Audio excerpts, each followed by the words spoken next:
Hi there, I'm Wendy McCallum, burnout and alcohol coach and wellness expert, and you're listening to Bite Size Balance, where everyday extraordinary women share their stories, expertise, and wisdom, all in the name of lifting each other up and creating a better life by design. Whether it's wellness, career, relationships, food, alcohol, mindfulness, hormones, or parenting, we talk about all things women's balance. If your life looks great on paper, but it still feels like something's missing, you're in the right place. Welcome to Bite Size Balance. Hello, everyone. I am back today with a special guest. My guest today is Sheri Allain, and Sheri is somebody who I met through a business course that I took, and we just we just sort of clicked, and we kept talking to each other through social media chat, and I've been following what she's been doing, and I thought the other day, Sheri would make an excellent guest on this podcast because she's a great example of a woman in her midlife who is doing some really extraordinary things. So, by way of background, after marketing top brands like Coca-Cola, Ford, and Unilever, Sheri started her first business as a new mom on maternity leave. She later bootstrapped her second business into six figures while freelancing and raising two young kids. She regularly teaches marketing and sales for the city of Toronto and has helped over 400 entrepreneurs brand, launch, and grow their startup.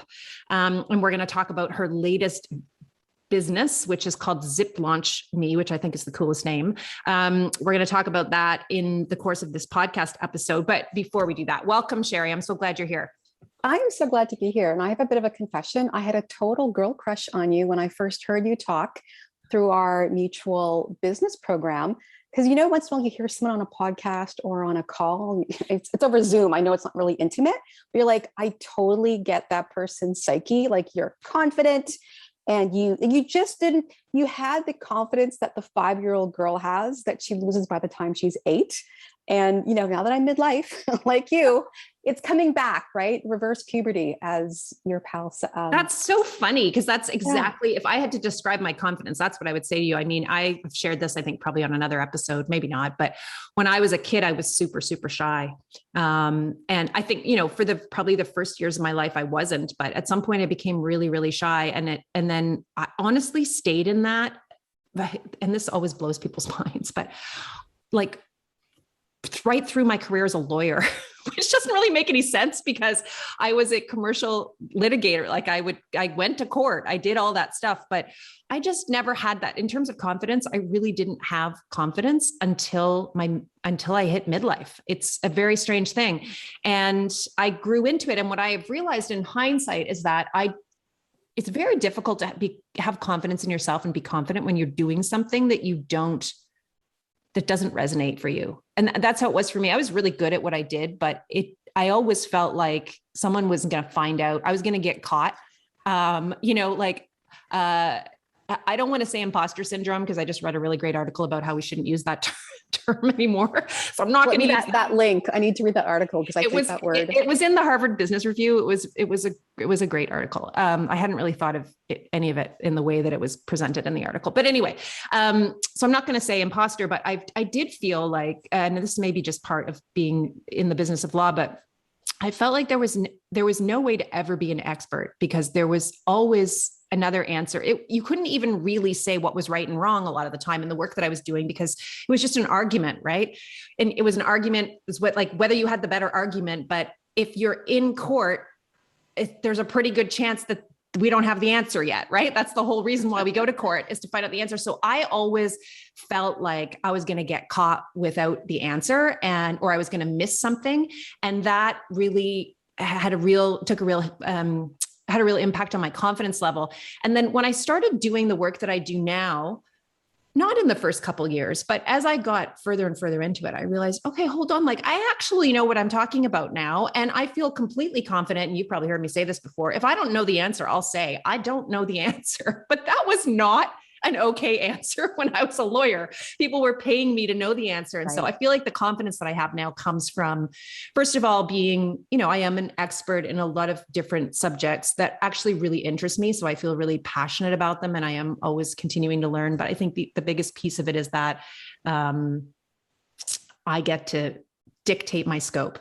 I get to say what I'm comfortable talking about. So that's a bit of a tangent when we start off this podcast, but I really appreciate you saying that because for a very long time, I was very self-conscious about my lack of self-confidence. But I love hearing that now. I love hearing that now.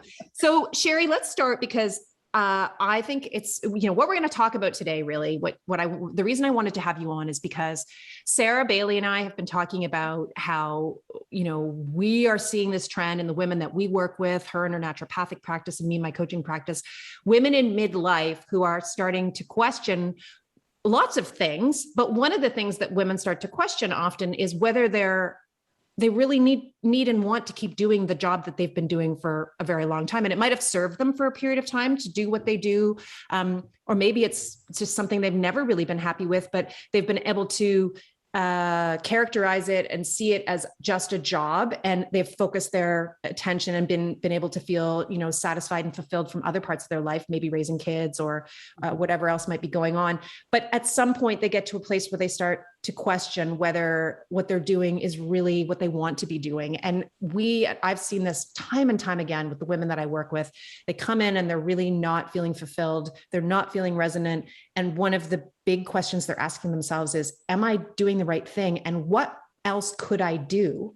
And very often in that discussion of what else could I do comes this idea of like, maybe I could start my own business, which is not something that they've maybe even thought about up until this point in their lives. And I want to talk to you about that because that's what you do. That's what your new company is focused on, helping people do just that, but also because you personally have a really great story around this. So why don't we start with that? How did you go from start at the beginning, I guess. How did you get into the marketing side of things? So marketing is my professional background. So I've been very fortunate to have worked on some of the world's most recognized brands internationally. And I've always loved what I do. They'll often say, if you don't love the brand or the industry, you can't be a great marketer. I love marketing. So am I excited about telco? Not really. Am I excited about fintech? Not really. But I have learned when I love the element of branding and marketing, the byproduct, the product and service is just secondary. I just love, marketing is really unique because it's left brain, right brain. It's art, it's science. It's the psychology of making a sale.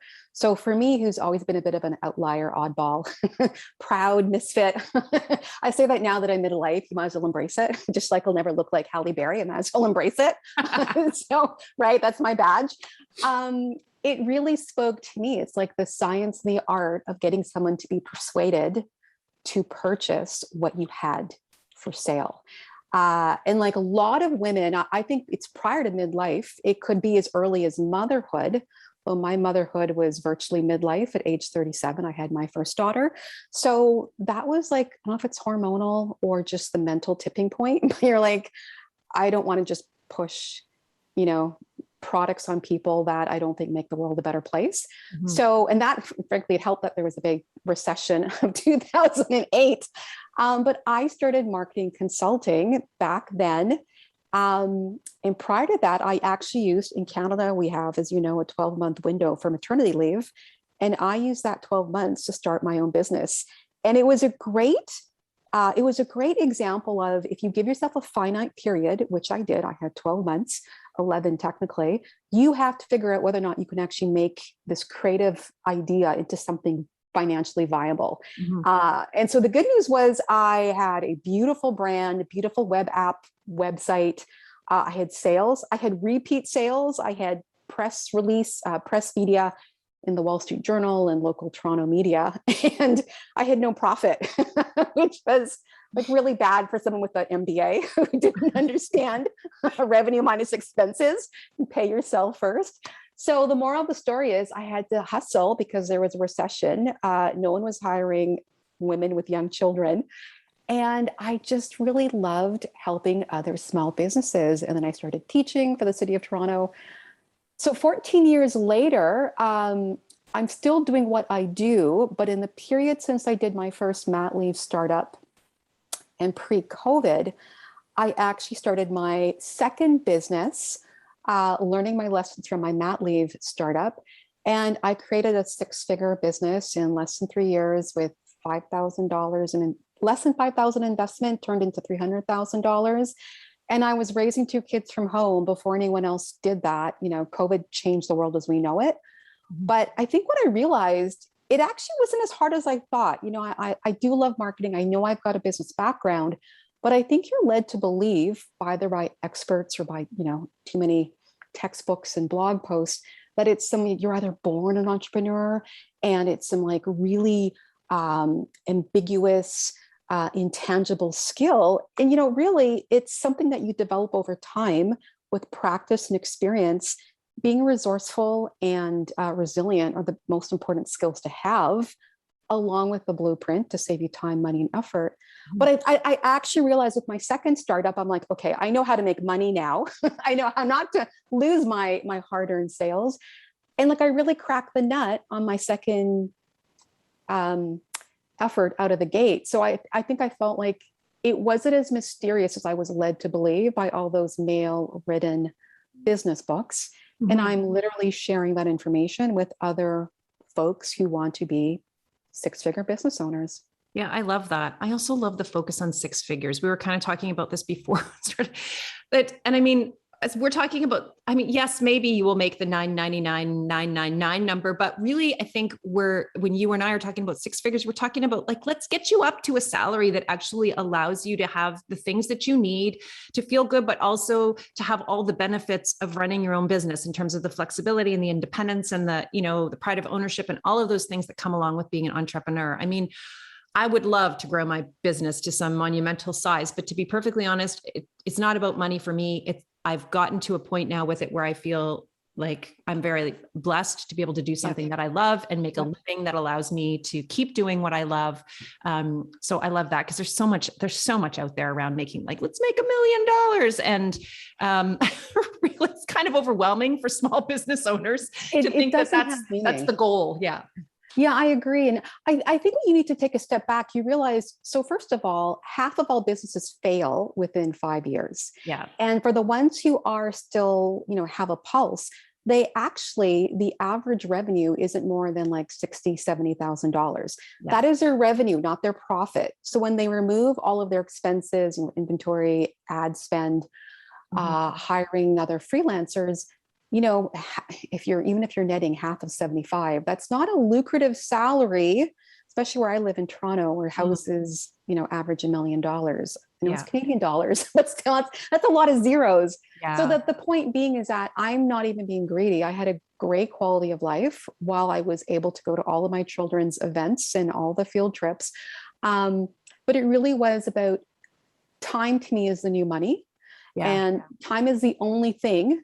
You cannot bank it. You can't borrow it. You can't steal it. Once it's gone, it's gone. So I'm a very big believer in how do I use my time wisely.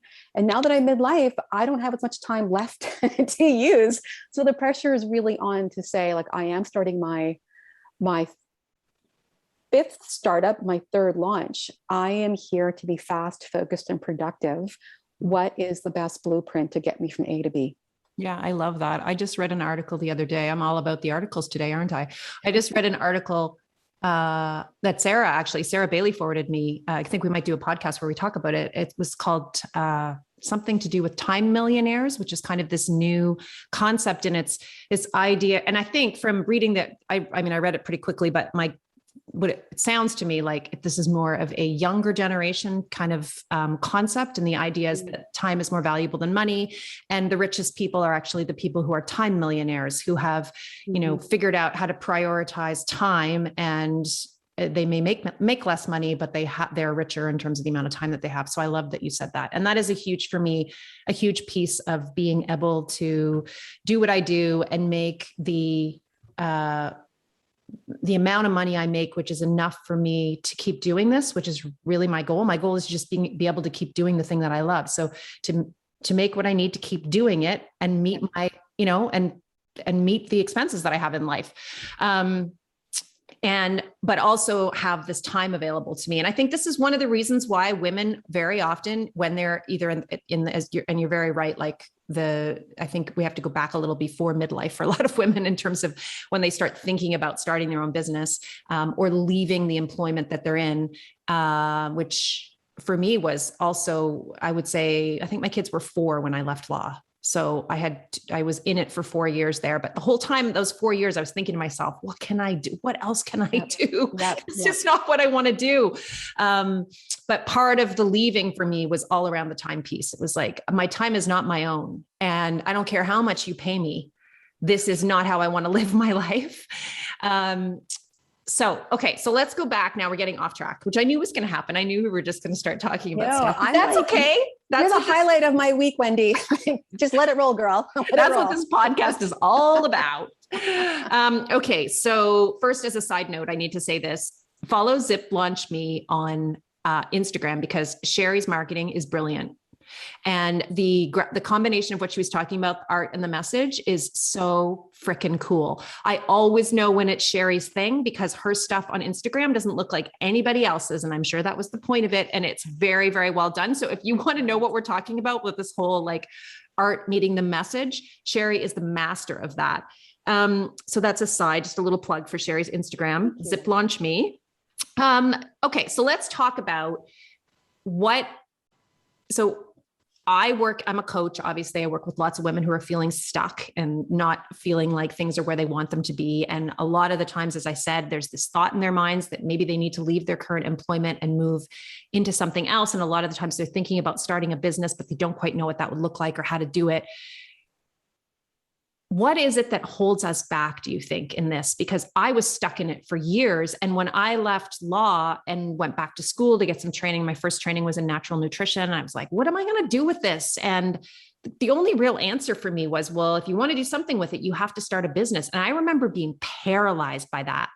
The concept of starting, I thought, I can't do this. And, I don't know what your background is, Sheri, but my family background, nobody is a business person. So they all worked for the man. Everybody worked for the man. And I literally mean the man, because now it might be a woman, but it was definitely a man in their day. My dad was a teacher his whole life. Then he worked for the school board. He was a principal. My mom worked for the bank, which is really the epitome of the man. I think she worked for a bank. And that's all I knew. So I had no background. And we were very risk averse as a result of that. So we didn't have, we had enough money. My life was great. I had a great childhood, but there wasn't a lot of extra cash for anything. And that was okay. My mom was great at budgeting and, all the rest, but we definitely were never encouraged to take risks with money. Everything was super safe. So I think that was a piece of it for me. Do you see that in the people that you work with, or just generally as a pattern? So first of all, thank you for sharing your background, your family background. It's not that much different from mine. So ironically, my family is self-employed now, in the sense that my parents do have 2 businesses. Disclaimer, my dad is from the Caribbean. So my parents live in the Caribbean, and they have a factory, and they have an award-winning guest house, or B&B. So 2 very, very different businesses, but they didn't start those until I was already an adult. So I did not grow up with the entrepreneurial spirit. I had to CA mom and a, professional dad. So, I think risk averse is a word that people often think it's scary. And what I would actually say is, there are some folks who maybe think they can just go in, head over heels, and they're prepared for whatever happens. I'm actually really risk averse. And I think many women are in the same boat as me, which is why, to have a, silver lining here, I've often heard it said from people like Kevin O'Leary, what's he called on the Dragon's Den, or I think he's called Mr. Wonderful. Yes, I mean he has some sarcastic euphemism, right? Because he's obviously anything but. But anyway, he has said, and I've read this in other business books, and you probably know I read a lot of business books by now, and the female owners, albeit there are less of us, we tend to be more successful on a returns measurement, because we do have the fear of our decision making. So if you have enough confidence to move forward, yet the fear still allows you to make rational, thoughtful decisions, it's actually in our favor, because you are more thoughtful and you go through a methodology before you just leap in and hope to goodness you get return on your investment. Yeah, I can totally see that. I often recharacterize fear or this feeling of branding yourself as risk averse which I just use the words that I actually encourage people not to use. But I will often encourage people to reframe that and call that risk just being a really great risk manager, which is a much more positive way to look at it. And I do think that that's what I am. I think I'm a really good risk manager. I've learned that over the years. And while I may not have made as much money out of the gate with this business as I might have if I had taken bigger risks, I feel like there also would have been a much lower chance that I'd still be here doing what I love to do. And I've now been able to grow it into a really sustainable, solid brand and business. And so there are different ways to get where I've gotten to. This is the route that felt right to me. And there haven't been a lot of moments along the way, Sheri, where I've been panicked about how I'm going to lose the farm like that. Right. And that's not something I'm comfortable with. And I know that I'm generalizing here, but I certainly know that a lot of the women that I work with feel the same way, especially women who are coming out of a very dependable career as an employee. So where they've got everything taken care of. So moving into entrepreneurship can feel really terrifying if it feels really, really risky. So just to clarify on that, if I may, because I think I like your comment about reframing. I'd also reframe, having worked in corporate Canada for a solid decade on, really respectable brands. I'd actually suggest that, job security is not as guaranteed as you think, no matter what profession you're in, legal or business, finance. And I actually think that for the majority of people, they are hoping, they're all competing for the corner office or a 2.5% annual pay increase. And what I learned from my second startup, Codezilla, is that, I was seeing, $10,000 months regularly after 18 months of plodding away, again with 2 kids. It's like right. Part-time side business with 2 kids and going on all the field trips. I was never seeing that money despite working 60 hours at the ad agency on some of the world's top brands. So, just to go back and say, well, am I really safe, or do I really have long-term security working for the man? And if I was to summarize self-employment nowadays, because I think there's a bit of a misconception about what it involves and the risk as well as the rewards or the personality and the skills. Here are the 3 good news to share with folks who are debating it. First of all, I generally think it is easier to do than people realize, especially if you're a midlife professional who knows how to manage a budget, a department, a team, a division. Yeah. You have the skills. Those clients that I work with who have those skills already, I already tell them you have the ability to be a 6-figure business owner because they've already done it for someone else, usually multiples of that number, but they had the resources to back them up. They already have the ability. They're just transferring it now to themselves. So it is easier. Number 2 is it actually is cheaper than you think. You don't need venture capitalists and Silicon Valley backers, and you don't need the bank of mom and dad and friends and family. I bootstrapped a tech ed business. When I think of how cheap and cheerful I did it, and being resourceful is often your best friend. You don't need to open a brick and mortar store anymore. Most things are online. You can rent office space by the hour. There are so many ways that I leapfrogged over my competition purely because I did the opposite of what they did. So if they had a brick and mortar, it had kids come to them on the weekend so they could teach kids how to code on the weekend. For my company, Codezilla, I went straight to schools. I went straight to where my sales were 5 days a week, right in the school. And I rented a room by the hour from my school board. It was a complete flip.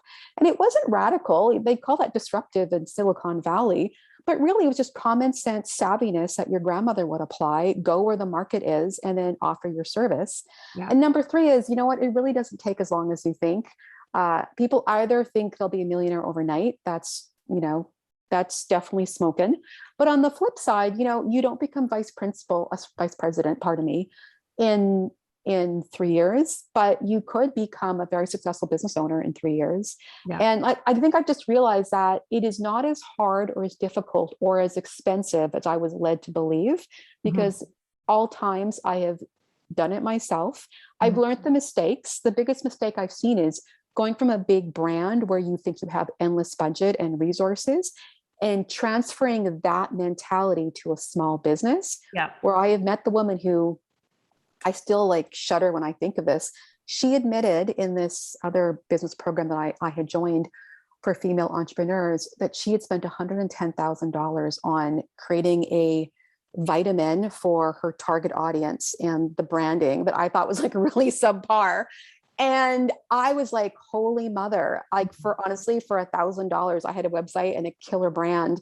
And I already had proven I had a business idea because I had spent one weekend in a rent by the hour room and 4 hired coding instructors to prove that I had a validated business model, right? So $250 versus $110,000. Like that to me was like, I wish I'd known her in advance because I would have just lovingly helped her because she had bought into the old science of build it and they will come. Mm-hmm. That is not what I learned in my MBA degree last millennium. And that is the old school way of doing it. You can be cheap and cheerful and resourceful and still be successful. Yeah, especially now. This is such a good point. Like for anyone who's listening to this, I hope there are a bunch of you guys listening to this podcast thinking, ooh, maybe this is me, because I really want to see more women in business. I want to see more women entrepreneurs. I want to see more women owning businesses, employing people, especially more women. This is like my dream for the business world. And it took me so long to get out of this thing that I thought was my security blanket. And you're absolutely right. There isn't really any security in that. I mean, maybe a little bit more for me once I had reached that partnership level, but it all depends on your definition of security. So I love that you said that. But what I was going to say, I've lost track. This is my menopause brain. Like I had a great point there. You can tell because I was I was like gesturing and I was ready to get there. And I don't know what the hell I was going to say. But one thing I was going to say, which I made a note about, is that those skills that you're talking about that helped you. And I think they're the same skills that helped me in terms of this like resourcefulness and creativity and recognizing that you don't need to spend as much money. Those are skills that are frankly, typically female-based skills. If we're going to generalize, right? Like these are the things that they call the soft skills that women have, right? We are resourceful. We are creative. We are incredible time managers. Most of us. Yes. Check. So many balls in the air. So we already have a leg up when we start a business because of those things that most of us have, not all of us, but most of us. And I think it's important to actually value those because we don't do that enough. And that's something that I did not give myself credit for when I started this business. I now remember what I was going to say. It was about the, the costs of starting a business. I have never borrowed a penny in building this business ever. I started off in the first year and I said, look, here's what I need to do. This is how much money I have spent in educational costs in order to start this business. I basically want to make that back plus whatever small amount of capital I invested myself into my company in order to just get the office going and all the rest of it. And that was my first year goal. Now I was in a position where I didn't need to make money in my first year. I want to be really clear about that.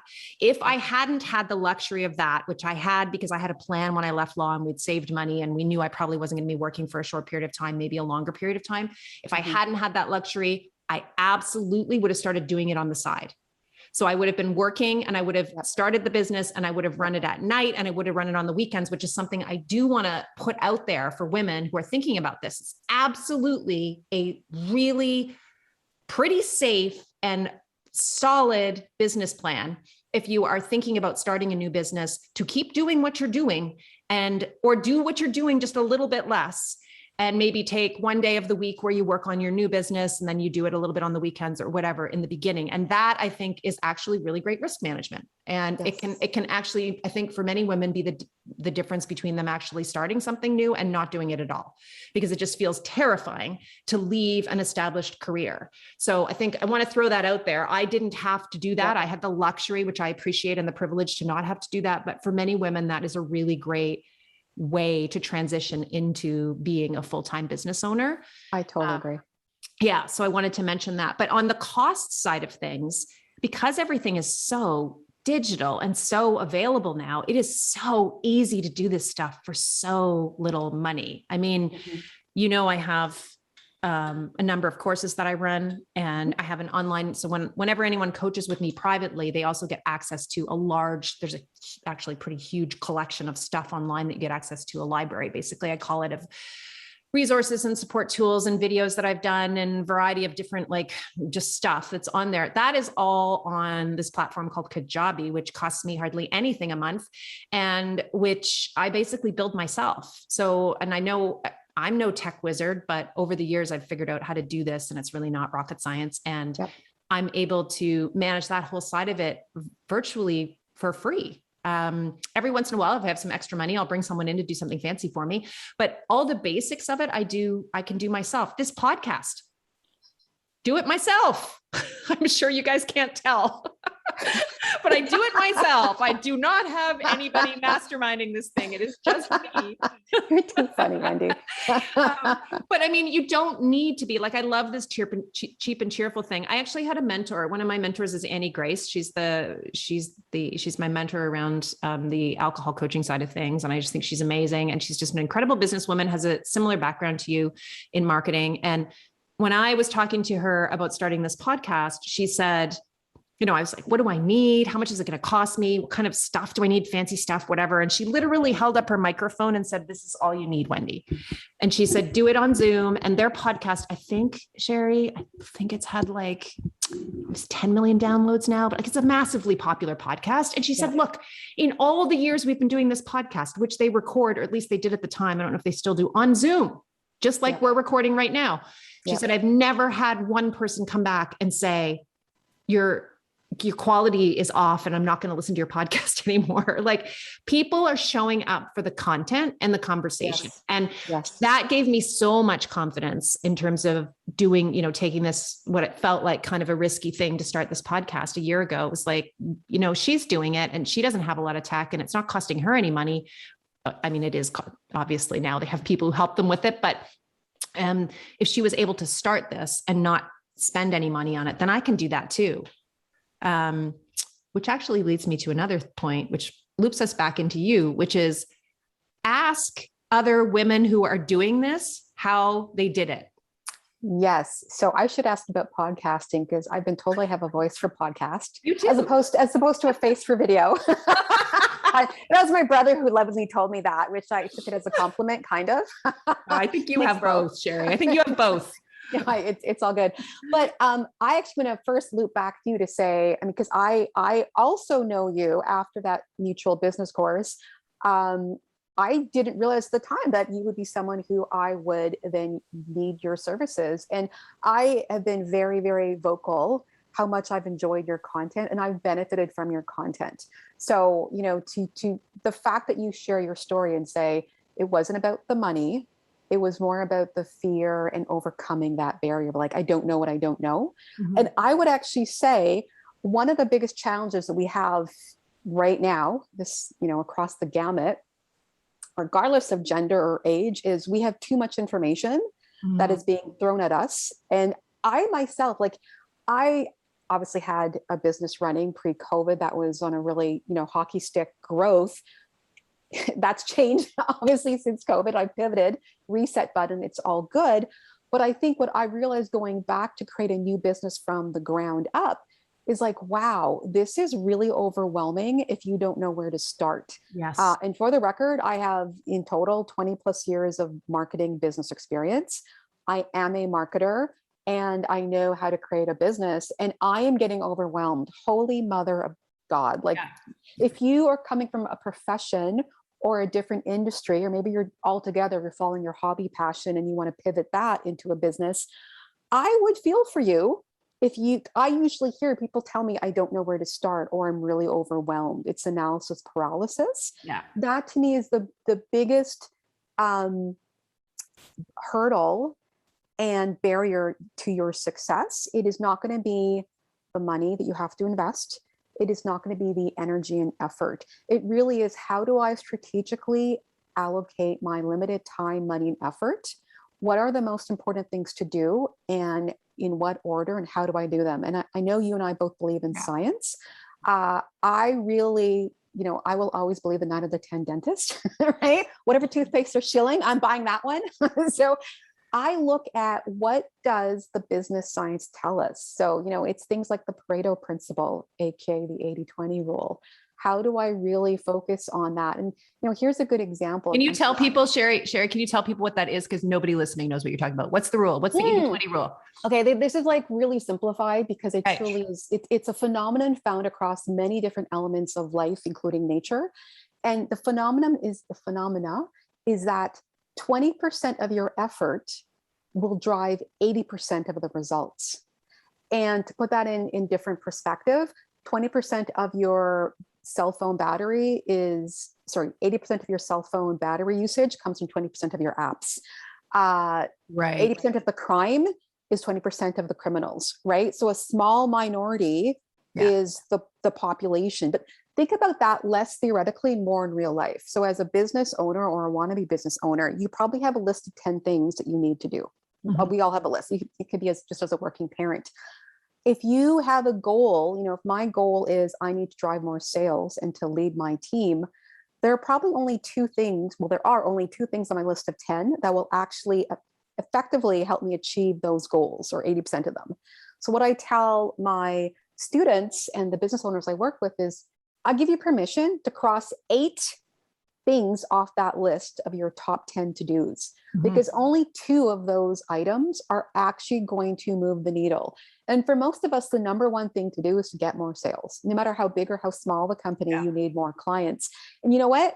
Word massaging your LinkedIn profile or your website or spending money on advertising is usually not the way to go. And in all fairness, you may not know the best things to do. That comes with time and experience, or someone like me who's been in the trenches. Right. But realistically, for most people, we're trying to micro finesse stuff that doesn't matter. Like, who cares about being more efficient or productive on the 8 of the 10 things that don't ultimately drive the results, right? Just focus on the 20% that are it's like the pivot, the lever.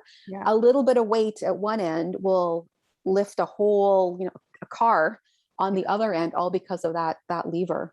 Yeah, I love that. I mean, I do some small business coaching. I've certainly over the years have worked with a lot of new coaches who are starting their business. And there's this overwhelm that, like you said, it's paralysis. But I will always say to them, like, okay, let's pick one social media platform. Like, that's it. Just one. Like, which one do you like the most? Where are your people? Let's go there. And let's not try to do the other things. I mean, I remember when I dropped Twitter, it was like lifting 500 pounds off of my back, because for a while there, I was trying to do Twitter and Facebook and Instagram, and it was just too much because I didn't have the money at the time to pay somebody to help me with that.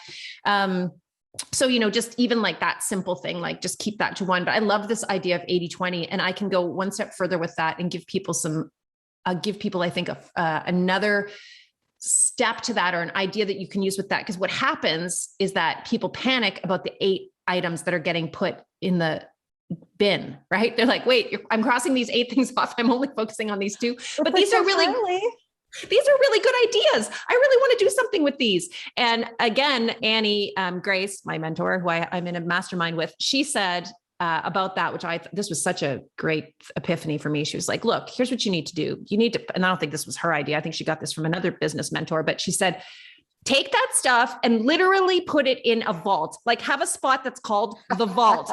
And that's where you put it, and you write that list down and you put it aside, and it's there, and you go back and revisit that when you have time to do something else. But for now, you choose the 2 things that are actually going to, first of all, are the most doable and like the easiest for you to actually complete and accomplish. And second of all, are going to make you the most money, are going to have the most impact. I mean, you can define impact as making money or as something else, but so I love that. That's great. I know that you have, you said, when I was talking to you before this podcast, you said, I want to talk about the 5 things you need to nail for entrepreneurial success, AKA the 5 S's. And I was like, oh, me too. Cause I don't think I know what those are. So but they sound like they'd be helpful. Well, like any good marketer, I have to find a catchy hook to market them. So if I was really visual, this is a podcast, I'd actually say it's my success sandwich. So you actually have the meat of 3 S's in the middle, and then you're sandwiched by the other 2 in the top and the bottom. And the reason I say that is the meat, these 3 S's to me are the deal breakers. I've worked with hundreds of small business owners, and these are the repeat mistakes that prevent you from actually making traction. So number 1 is strategy. And the simplest way to define strategy is, how are you going to outcompete the competition and appeal to your target customer, right? So it's a little bit like, reality TV show Survivor. You have to outsmart, outwit, outplay. I might have butchered that tagline, but at the simplest point, you need to outmaneuver the people who are trying to get that sale, right? As I read a great line that said, "The customers, my competitor stole my sale," and like, no, you just didn't outmaneuver. Right? You didn't have that compelling enough brand reason. So number one, strategy. Number two, because we live in a digital world, even pre-COVID, it's your site. Right. So if all roads lead to Rome, all customers and traffic leads to your website. Right. For some people, this to me is like, it's the easiest, quickest fix because your website is working 24/7, 365 while you sleep. Yeah. That does not mean you need to overinvest time, money, and effort in creating the world's most perfect website because you're actually always updating it. But you need to have a presence where people can actually see that you're legitimate and that you actually offer something that they need at a price point they are willing to spend money on. Number three is sales, right? So notice how I've talked about strategy and your site is part of your brand before I even talk about sales. Because if you don't get the first two right, you will definitely not get your sales. And I look at sales twofold. So the first part is, what are your metrics? This is why my first startup did not succeed. I had sales, I had repeat sales, I had a beautiful brand and PR, but I didn't make a profit because I didn't understand the money. Despite that business degree, right? So the point here is because I teach people how to be six-figure business owners, I will literally say, if you want to also make it at minimum $100,000 a year, which is by no means a unachievable revenue goal to have, at the very least, you need to make $8,333 per month. Right. Divide that by 4 weeks, by 30 days. How many units or services or packages, right? So just like know your numbers. Yeah. And for some folks, that's really debilitating and demoralizing, but wouldn't you rather know you need to sell 10 units at $30 on your e-commerce site every day than being like me? I had no idea because I didn't do the math. Like, and the other thing that allows you to do, I actually loved it. I am doing these things, by the way, so I'm not as behind as I thought I was. So far I'm good. Of the 3 of the 5, I feel like I've got something going on in all of these areas. But I will say with this, I do this regularly. I go back and revisit this all the time, especially if I'm changing my goals around my financial goals around the business. And what I have found is that if I do this and I kind of reverse engineer it and I get back to how many clients I need to have, for example, in a month in order to get where I need to get to, and it feels overwhelming, that number, then that is a sign that something needs to change. Probably my prices, right? Yes. So, because I can only work with so many people privately, right? Or I need to start looking at, okay, well, maybe this is the time now to start to introduce some level of group programming so that I can actually serve and support more women.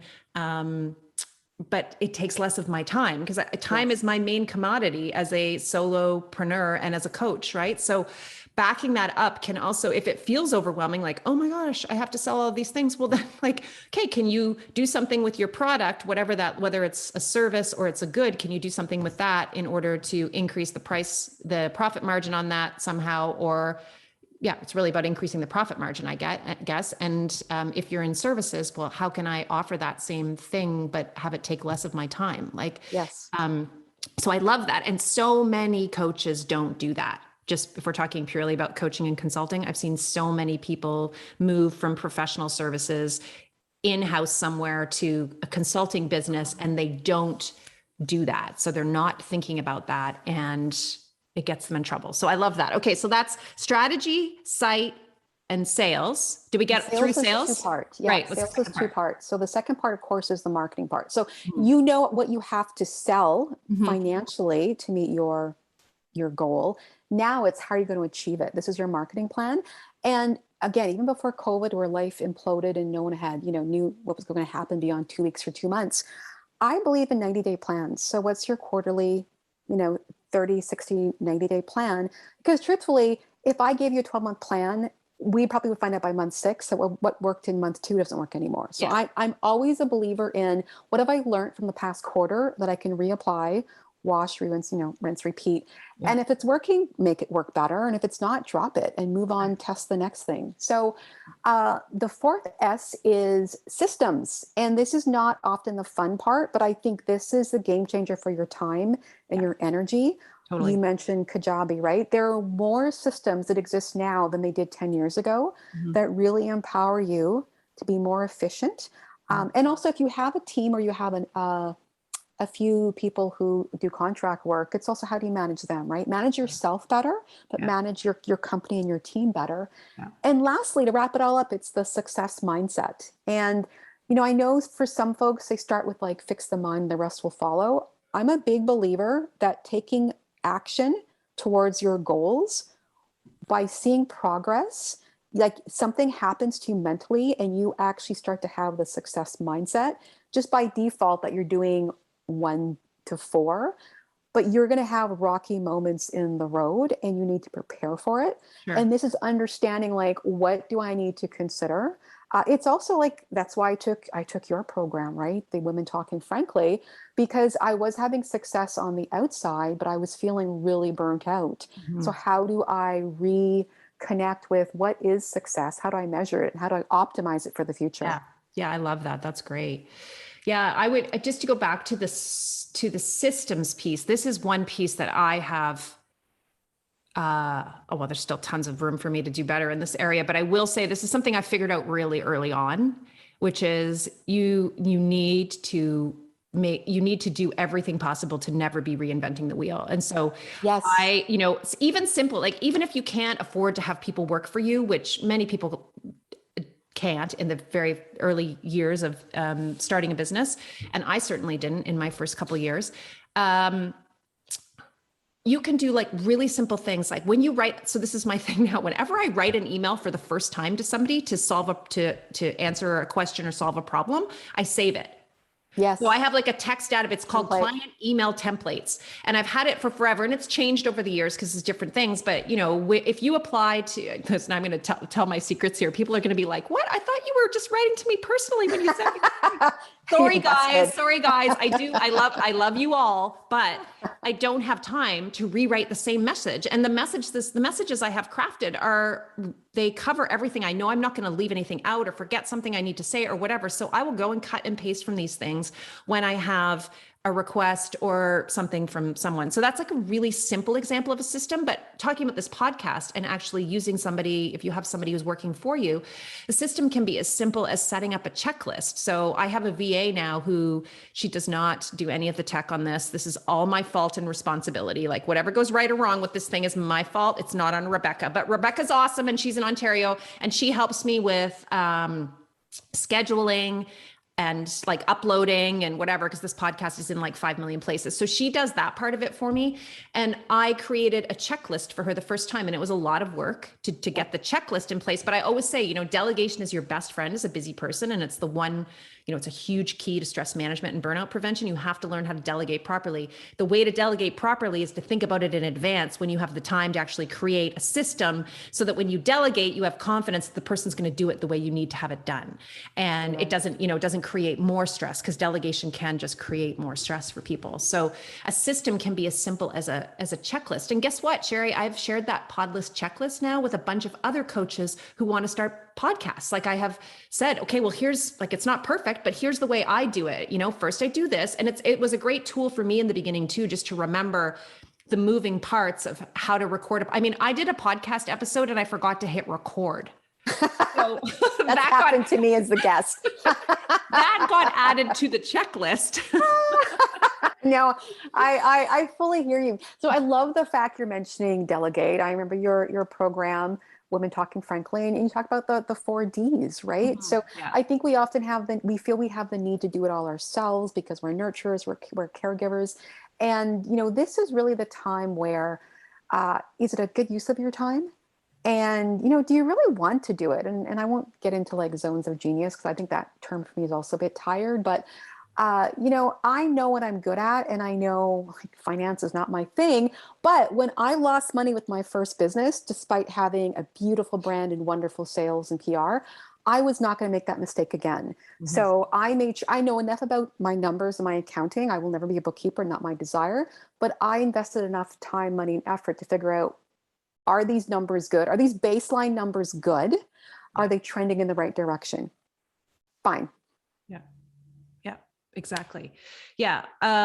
Yeah. I think the piece that, I don't know. I mean, I'm going to go into my own head when I was trying to figure out whether I wanted to hang out a shingle or not, which was a very tortured space to be for 6 months. Like nobody else wanted to be in there with me because I was going back and forth on this thing constantly. But the biggest thing for me around it was I am not an entrepreneur. So this is not in my blood or something that I am naturally good at. I don't know what I'm doing. And some people are just cut out for business and know how to do this. And some people don't. So that's a question I want to ask you. I'm hoping that you're going to just debunk that myth, because I have learned over the years that that's total bullshit. And there are not people who are meant to do this and people who aren't meant to do this. Anybody can do this if it's what they really want to do. And if they have a really good idea that actually lights them up, I think you can do this. It's not always easy, but you can absolutely do this. Right. So one thing I would say, I actually think for me, because I love helping other businesses. Like I just get like, I become so passionate that even if you don't want my advice, I'm giving it to you because that is how much I just, it's like, you see something and you just think you should do X, Y, and Z instead. Right. So to me, it's like, it's my Sudoku puzzle. Mm-hmm. How do I fix this? And for me, I realized that isn't about the dollars or the accounting or, I've been talking about 6 figures. It's not about the money. It's about the creativity and the creative problem solving. Mm-hmm. Going back to the left brain, right brain, how do I apply the psychology of human behavior, i.e., here's who I want to sell to, and how do I create an entity? Your brand is like having a child. How do I create something that is so captivating and engaging and desirable that they're willing to give me their hard-earned cash? Mm-hmm. And exactly to your point, I think there's one of the biggest misconceptions that I hope your listeners take away. You are not born an entrepreneur. I do believe you can be leaning towards it, or you have, just like some people lean towards science or they lean towards the arts. Yeah, I don't deny that. But I do believe I know more after my second startup than I did after my first. And my first, kind of like you, I had I had a new baby. I didn't want to return to a 60-hour work week in a hectic, chaotic ad agency, right? So it was kind of like the gun to the head moment. If I value different things in life, I need to create a new pathway. And now it's like, it is my creative outlet, but also gives me financial freedom and time over my schedule. Those two things combined, like I make more money being self-employed, and it's more fulfilling because I'm creating something and bringing it to the world, and I get validation from people buying it, talking to me, helping them. So you were definitely, this is achievable, but you do have to understand you will have ups and downs, but we've both been in the corporate world. Did you ever have a smooth running event? Or, I mean, for me, it'd be lunches and, quarterly reports and annual marketing plans and client presentations. Nothing ever goes smoothly in the working world. So why would you expect it to be any be smoother working for yourself? I think the biggest hurdle is the first 2 years. It takes around 2 or 3 years before you can really kind of really feel comfortable that you have a well-oiled machine and you're making money, serving customers, and you're growing over time.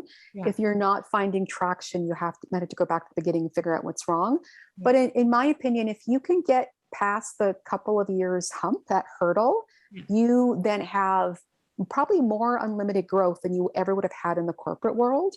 But if you can't take that, 2 years, 3 years of a little bit of butterflies in the stomach, then maybe it's not the right option for you. But you truly do acquire these skills, but you only acquire them if you actually do something and put it out there. If it's all in your head, and I've had those clients who don't want to reveal it to the world, that's fine, but that's a hobby. That is not a business. That's you tinkering away in your basement on the weekends.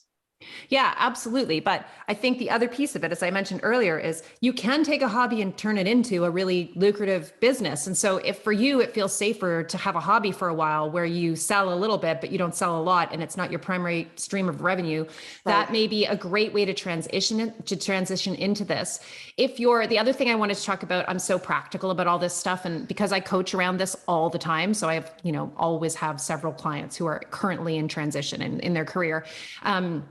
One of the things that I always recommend is, first of all, you get a really clear picture on how much money you need to make in the first, like, what do I actually need to make in order to pay my bills and survive here? Yes. So you sit down, if you have a partner, there are other people in your household, you sit down, you figure this out, then you get that number. And then you say to yourself, okay, is there any way for me to take some of this pressure off in that year? So for example, like I have a number of clients right now who are still working as employees, they're professionals working as employees. Can I save some money for the next year, create a bit of a cushion for myself so that when I do launch this business or go into consulting for myself, I know that I have, like, there's less pressure on me to earn as much right out of the gate. That can be so helpful. I mean, we had a very specific plan.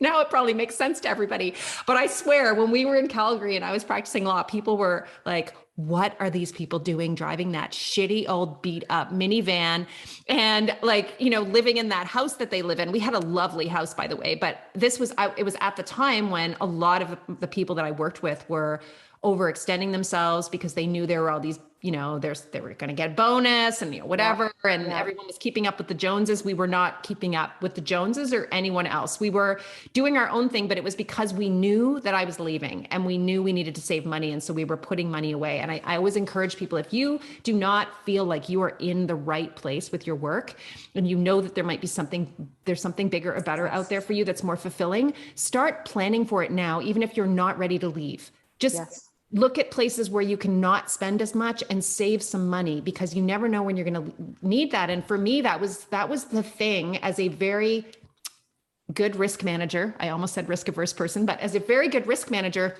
that for me was the piece that allowed me to take that leap and go get incorporated. And which, by the way, I recommend. I can't give you legal advice, anybody, but I do recommend you get incorporated. But going to get incorporated costs money, and I needed that $1,200 to get incorporated. That was a big leap for me, actually getting the papers, starting a company and saying, okay, I'm going to do this. And I think having that money in the bank, it just made all the difference for me, because it just felt like, okay, at the very least, I can, if I don't earn anything for the first 6 months, I've got this, this money saved that will make up the difference. So I did just want to throw that in as a tip for anyone. Well, and I think that advice is so critical. That should apply to all facets of your life. Before you get married, you would consider this. Before you buy a house, before you have children. Many of us don't. I'll be honest here. With my first child, I'm like, whoa, can I not get pregnant? Let's find out. I'm in my mid-30s.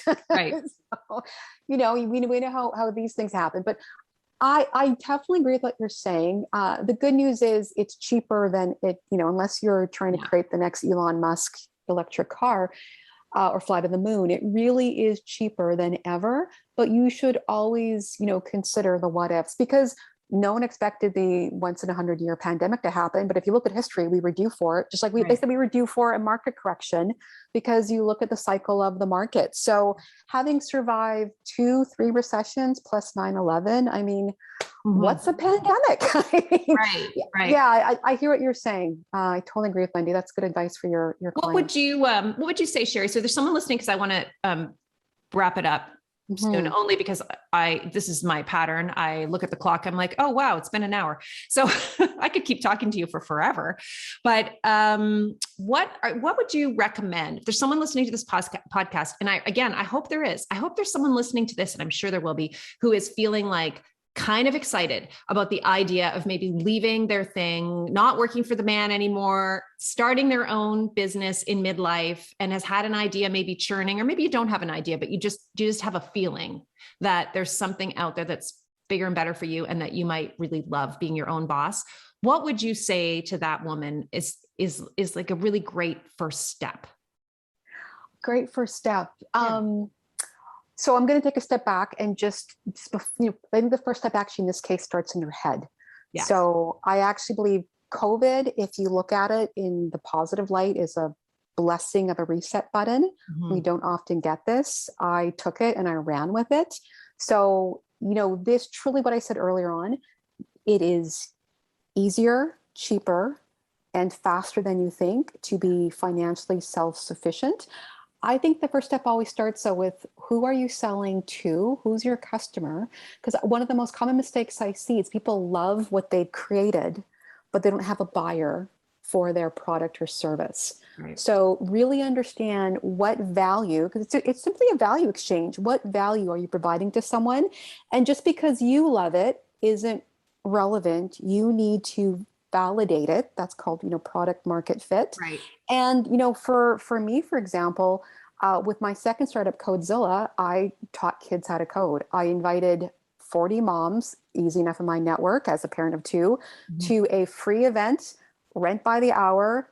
I hired 4 instructors, and I spoke and talked to the parents while they were there to really get a sense of what are their needs, what are they looking for, right? So like scrappy, resourceful customer research. It, only costs a few $100, but you could start with coffee, talking to people, right? So it's really important. Again, your hobby is fine, but if you want to make your hobby into a self-financing business, you need to sell enough volume or units to actually, achieve those financial goals. Yeah. So validate that you have a something people want. And then, I'm very much about being very strategic about what is next. I created the 5 S's for that reason, because they worked for me, and I'm reapplying them again to Zip Launch. So I've piloted Zip Launch just like I piloted Codezilla, the exact same validation before I go all in.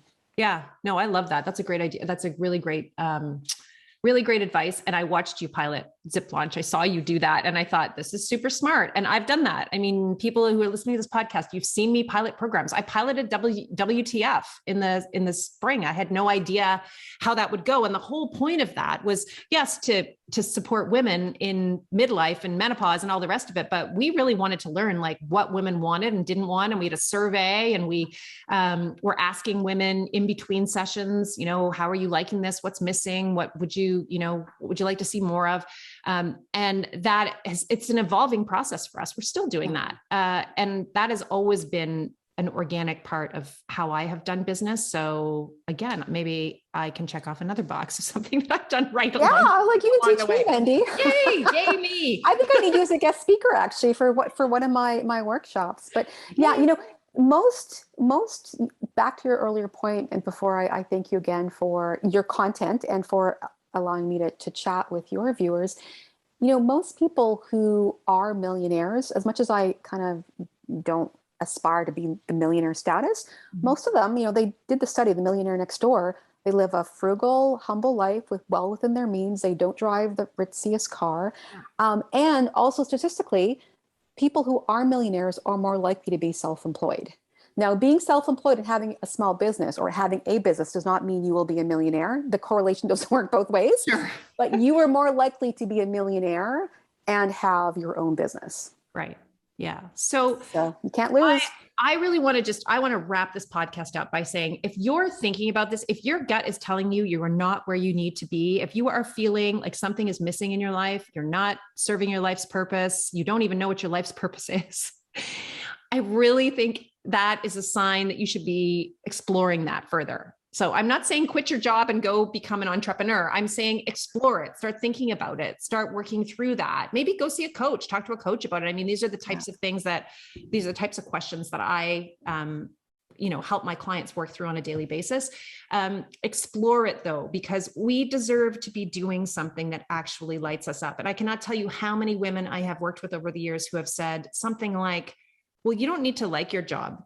That's not important. As long as you have these other things going on, you cannot like your job. And I'm like, no. Yeah. I did not like my job for 12 years. And the price that I paid for that was pretty big. It was, and I believe that you can have both. I believe you can love what you do and also be successful and make the money that you need and all the rest of it. So if have purpose. If you've gotten a little bit excited listening to this podcast and you're thinking, maybe it is time for me to try something different, then I encourage you to start exploring that. And if you're at the stage where you're thinking about taking it further, then I really encourage you to check out Sheri's Zip Launch Me website. Is it ziplaunchme.com, Sheri? It is. The brand's Zip Launch, but some bugger got that URL, so it's ziplaunchme.com. Okay, good. Well, I've been saying it right. And her Instagram, even if you're not leaving your business and you just want to follow a really cool, fun, look, I'm not even going to tell you what the branding is. You got to go look for it. Look at it yourself. It's fun. As soon as you alter ego. No, it's just so cool. It's just like, it's not out there. No one else is doing it. So I love it. That's Zip Launch Me at Zip Launch Me on Instagram. So Sheri, such a good conversation. I feel like we were all over the map, but hopefully there was a thread that felt like it connected all of these various things. It worked for me. Okay, good. Well, it has been really lovely chatting with you. And I could think of a million different topics you and I could talk about. So maybe you'll be back at some point, but thank you so much for your time today. It's been awesome. Thank you, Wendy. It's my privilege. I appreciate it. You've been listening to Bite Size Balance with your host, Wendy McCallum. As a burnout and balance coach, I help busy high achievers like you create a more balanced, joyful life.